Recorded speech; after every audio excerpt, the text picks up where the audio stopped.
Yo soy padre del Valle. Y esto es Realidad México. Hay historias que no quieren ser contadas. Secretos enterrados bajo 100 años de arena y olvido. Heridas tan profundas que la tierra misma se niega a sanarlas. Hoy no les pido que escuchen. Les pido que sientan. Que respiren el polvo de una tragedia que México decidió ignorar. Que dejen que el silencio del desierto les carcoma el alma. La historia que van a escuchar es una mancha en nuestra bandera, en nuestra conciencia, en el corazón de lo que llamamos humanidad. Esta no es una historia de monstruos, es una historia de sobrevivientes y de los monstruos que creamos con nuestra indiferencia. Si tienes el valor de mirar al abismo, suscríbete, activa la campana, porque la verdad, a veces, solo se puede susurrar en la oscuridad. Y esta oscuridad ha durado un siglo. La historia de los Vargas no comenzó con un grito. Comenzó con un rumor, un susurro en una cantina de Saltillo, un cuento de borrachos sobre una tribu perdida.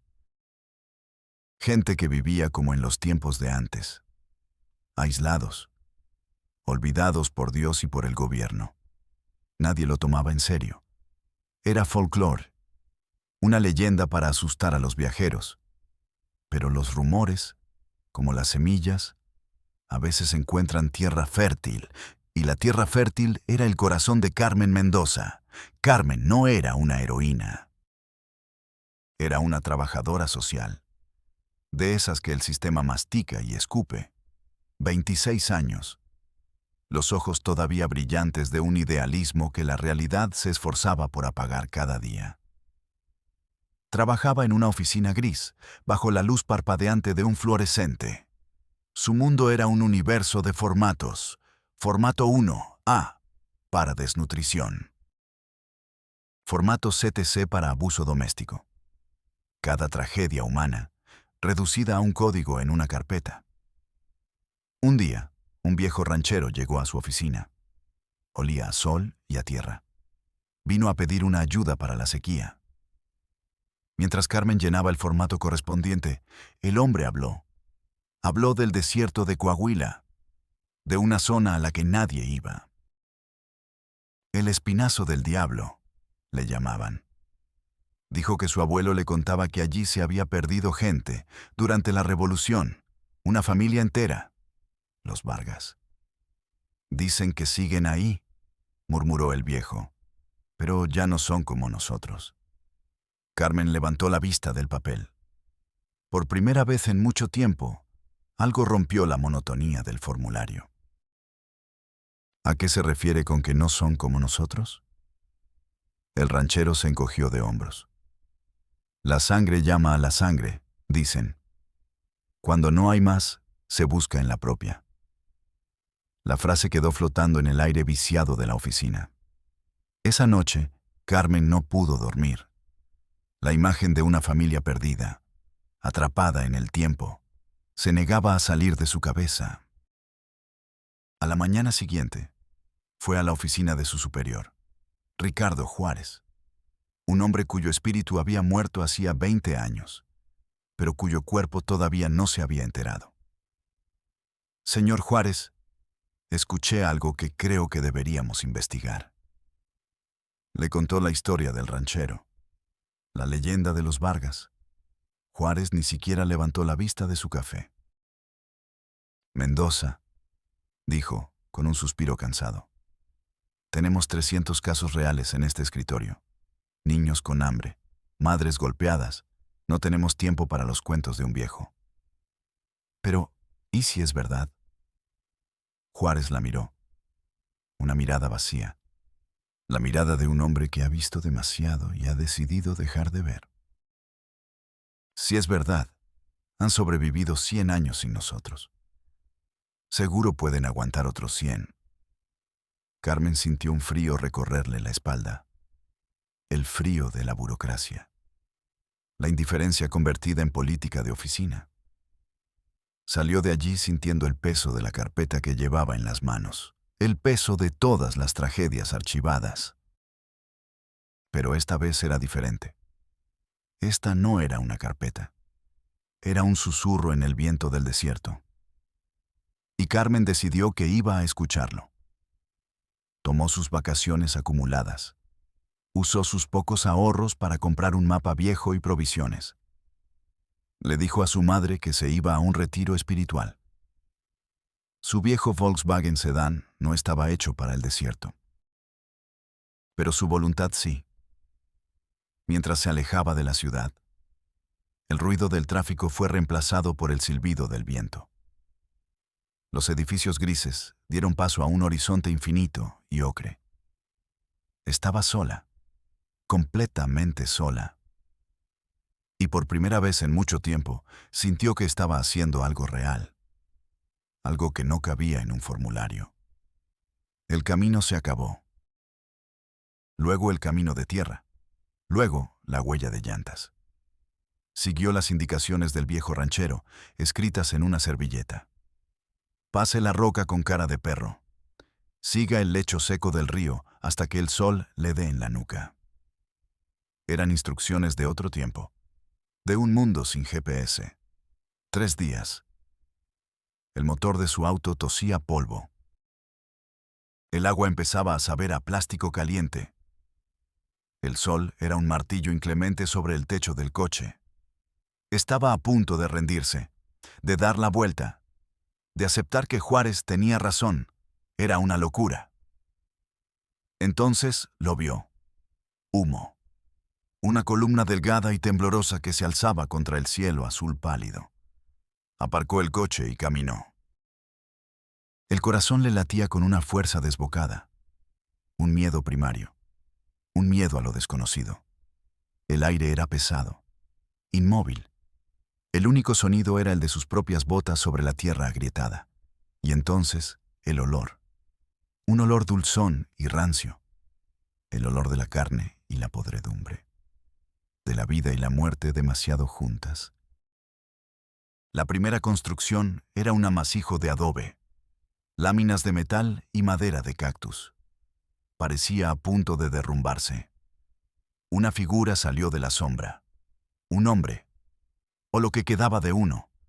Su espalda estaba torcida en un ángulo imposible. Uno de sus brazos era más corto que el otro. Sus ojos, como los del niño de la foto, eran de un azul lechoso y vacío. La miró sin verla. Abrió la boca, pero solo salió un sonido gutural. Un quejido. Carmen se quedó paralizada. El sabor metálico del miedo le llenó la boca. Quería correr, gritar, pero sus pies estaban clavados al suelo. Más figuras emergieron de las sombras de otras chozas. Niños con las cabezas demasiado grandes. Mujeres con la mirada perdida y andares torpes. Hombres con miembros deformes. No eran hostiles, solo estaban, existían en un plano diferente de la realidad. Una mujer anciana, con el rostro como un mapa de arrugas, se acercó a ella.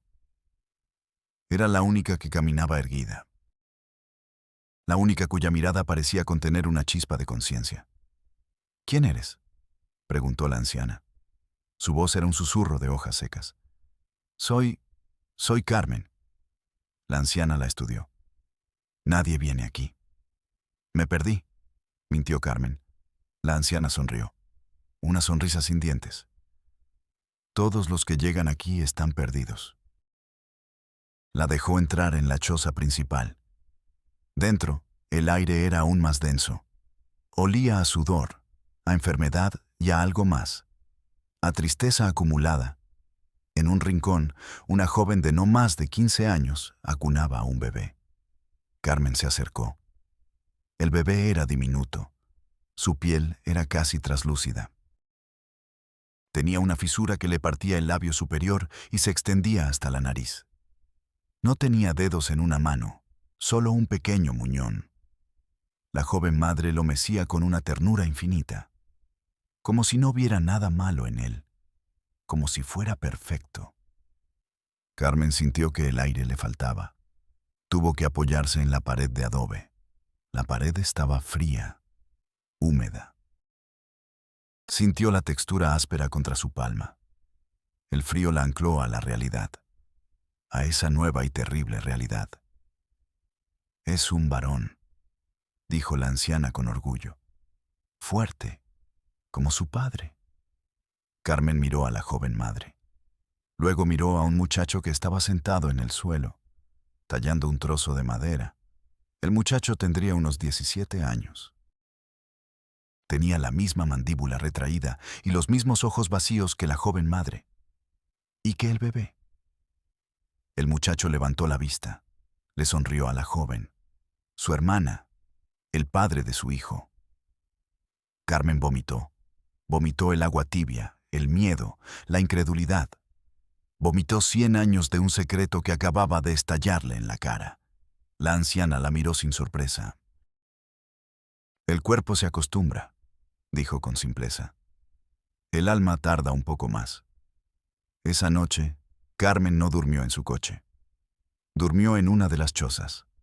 El sonido de la noche no era el silencio. Era una sinfonía de toses secas, de quejidos ahogados, del llanto débil de un bebé enfermo. Era el sonido de la supervivencia a un costo demasiado alto. El sonido del dolor que se ha vuelto normalidad. El sonido de un linaje pudriéndose desde la raíz.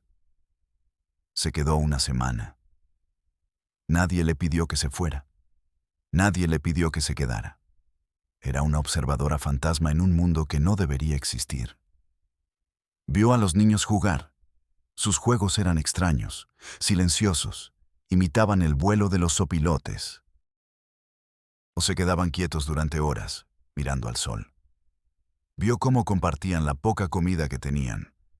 Unos cuantos frijoles, una tortilla de maíz reseca. No había egoísmo, no había maldad.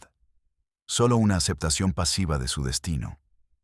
La anciana, cuyo nombre era Elodia, le contó la historia, no de golpe, sino en fragmentos.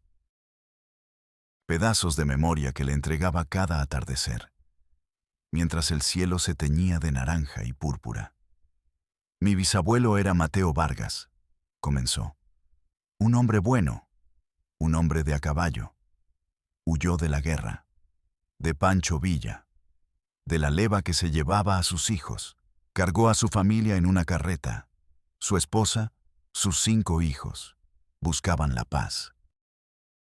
Se adentraron en el desierto para que la guerra no los encontrara. Y se perdieron. La carreta se rompió. Los caballos murieron de sed. Cuando encontraron este pequeño manantial, ya era tarde para volver. Decidieron quedarse, esperar a que la guerra pasara.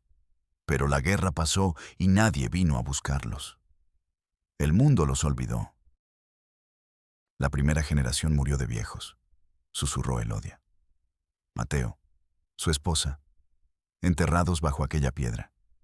Señaló una roca a lo lejos. Quedaron los hijos. 3 hombres, 2 mujeres. Elodia hizo una pausa, la primera de muchas. El silencio se llenaba con el peso de lo que no se decía. La soledad es un veneno, continuó. Y la sangre es terca. ¿Quieres seguir? Un día, el hermano mayor tomó a la hermana menor. No hubo violencia, solo lágrimas. Lloraron juntos toda la noche. Sabían que era un pecado contra Dios, pero era la única ley que les quedaba, la ley de la supervivencia. El primer hijo de esa unión nació ciego. Lo amaron, lo cuidaron. Fue el primero de muchos. Cada generación se aferraba más a su pequeño mundo. El recuerdo del mundo exterior se fue desvaneciendo. Se convirtió en un cuento, una leyenda de ciudades de luz y ríos de agua. Su idioma se fue encogiendo. Perdieron palabras que ya no necesitaban. Palabras como gobierno, progreso, futuro. Su única ley era simple. La familia debe continuar. La sangre debe perpetuarse. El incesto dejó de ser una tragedia. Se convirtió en un ritual, en una obligación, en la única forma de no desaparecer. Carmen escuchaba. No juzgaba. ¿Quién era ella para juzgar? Su mundo de formularios y oficinas parecía una broma cruel comparado con esto. Esto era real, terriblemente real. Cuando Elodia terminó de hablar, el sol ya se había puesto. La oscuridad del desierto era total, absoluta. Ahora lo sabes, dijo la anciana. Llevas nuestro secreto. Carmen sintió el peso de ese secreto. Era un peso físico. Le oprimía el pecho. Le dificultaba respirar. Al día siguiente, se fue. Elodia no le dijo adiós. Solo la miró desde la puerta de su choza. Una mirada que era a la vez una súplica y una condena. Carmen condujo durante horas, sin parar. Cuando llegó a la primera carretera pavimentada, se detuvo. El sonido de un camión pasando a toda velocidad la hizo saltar. Era el sonido del mundo al que pertenecía, un mundo que había olvidado a los Vargas. Un mundo al que ahora ella tenía que enfrentarse. Llegó a Saltillo al amanecer. Se sentía como una extraña. Los colores, los ruidos, la gente, todo parecía artificial, falso. Fue a su apartamento. Se duchó durante una hora. Trató de lavar el polvo del desierto. Pero el olor a tristeza seguía impregnado en su piel. No fue a su oficina. Fue directamente a la delegación estatal de la Comisión de Derechos Humanos. Esperó 3 horas en una sala de plástico naranja. Finalmente, la recibió un hombre de traje y corbata.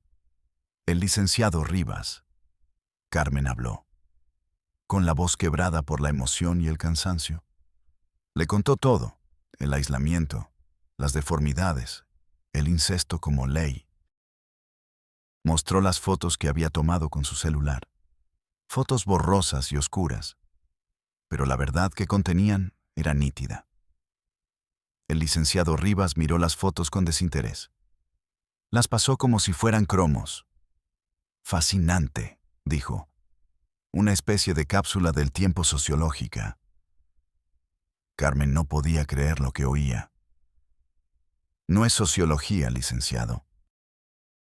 Es una emergencia humanitaria. Esos niños necesitan médicos, necesitan ayuda. ¡Ahora! Rivas se reclinó en su silla de cuero. El cuero crujió. El sonido de la comodidad. Señorita Mendoza, entiendo su pasión, pero esto es complicado. ¿Complicado? Mire, esa zona, el Espinazo del Diablo, es un limbo legal.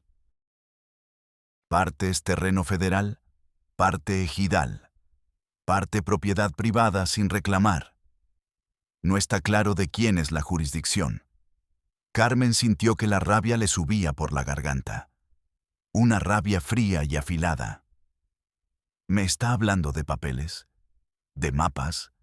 Le estoy hablando de personas. Y yo le estoy hablando del procedimiento, dijo Rivas, con un tono condescendiente. No podemos simplemente enviar un equipo.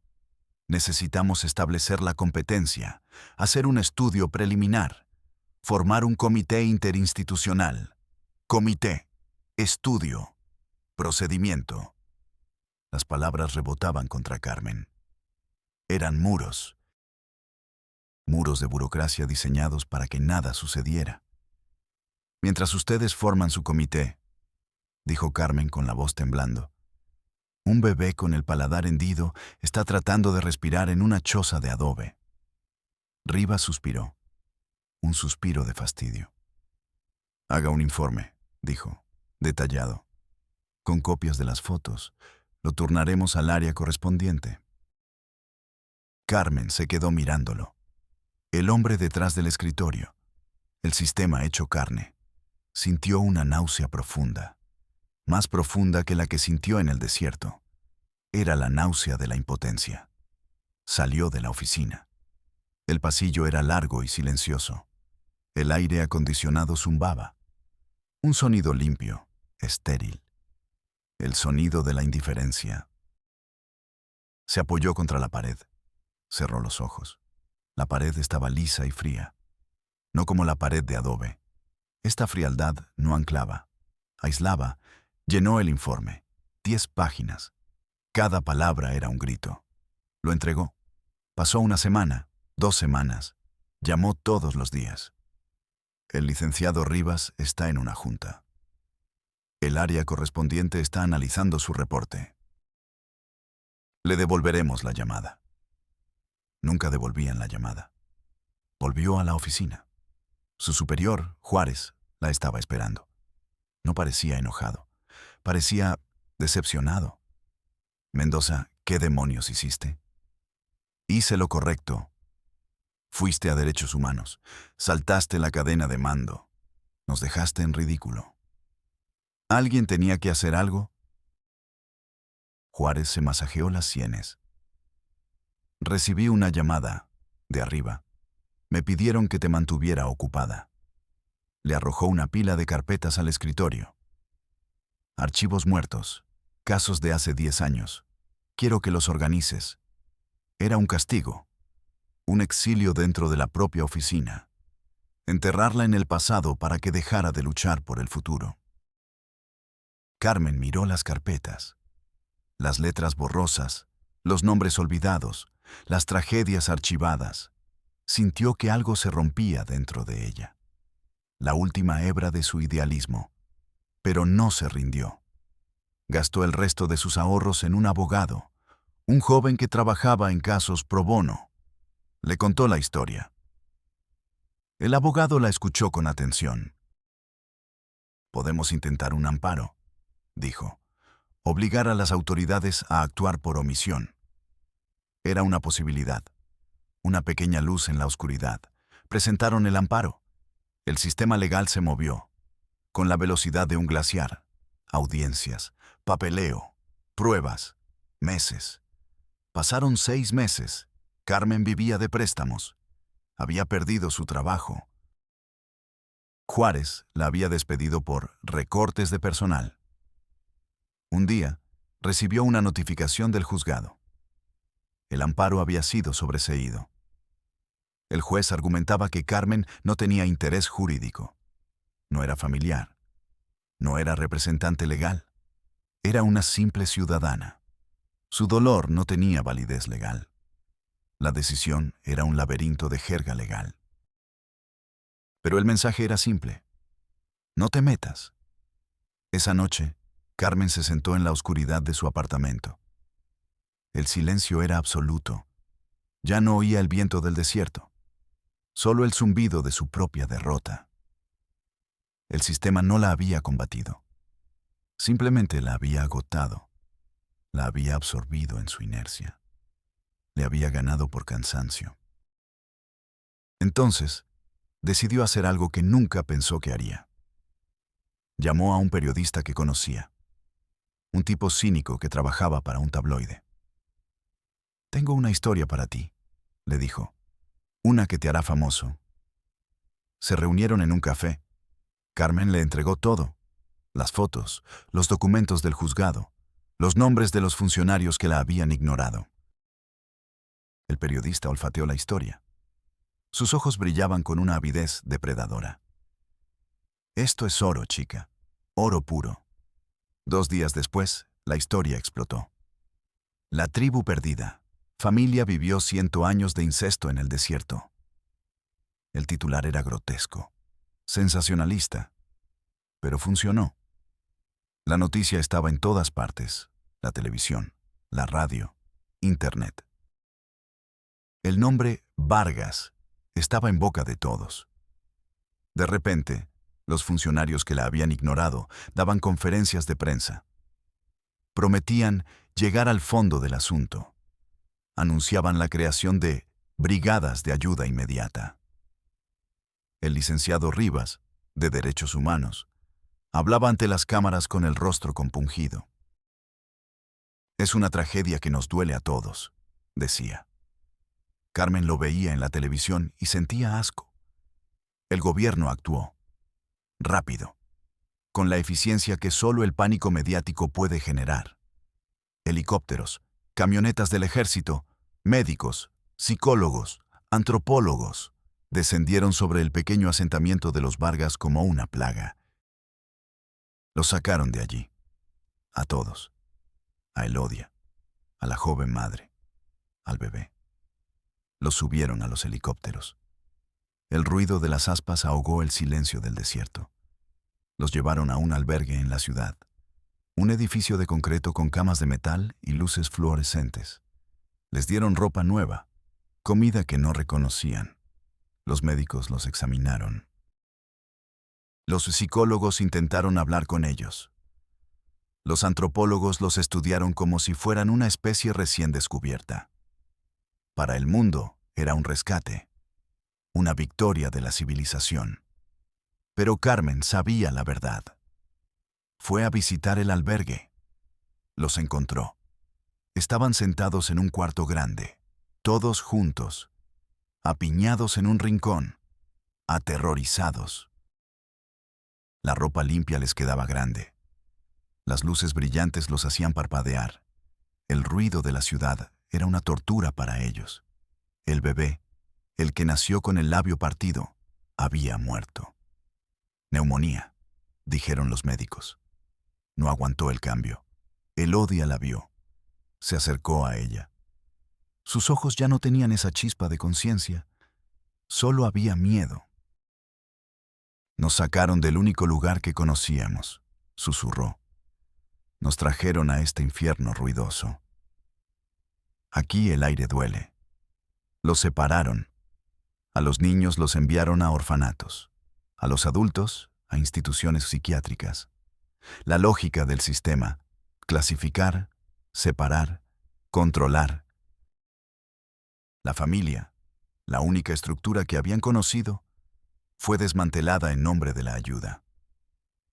Elodia murió un mes después. De tristeza, dijo una enfermera. Su cuerpo no aguantó estar lejos de su tierra. Los demás se perdieron, se convirtieron en números de expediente, en casos anónimos en instituciones superpobladas. El escándalo mediático duró un par de semanas. Luego, como siempre, el mundo pasó a la siguiente noticia. Los Vargas fueron olvidados por segunda vez. Esta vez, no en el desierto, sino en los pasillos de la burocracia que supuestamente los había salvado. Carmen a veces visita una de las instituciones, ve a uno de los jóvenes Vargas, sentado en un patio de concreto, mirando al cielo, con la misma mirada vacía. No la reconoce. Quizás es mejor así. ¿Fue un rescate? ¿O fue la destrucción final? Lo sacamos de su mundo, un mundo terrible, sí. Pero era el único que tenían. ¿Para qué? ¿Para encerrarlos en jaulas de concreto? ¿Para que murieran de tristeza en camas estériles? El sistema no los ayudó. Los procesó. Los convirtió en la prueba de su propia eficiencia. Una eficiencia que mata.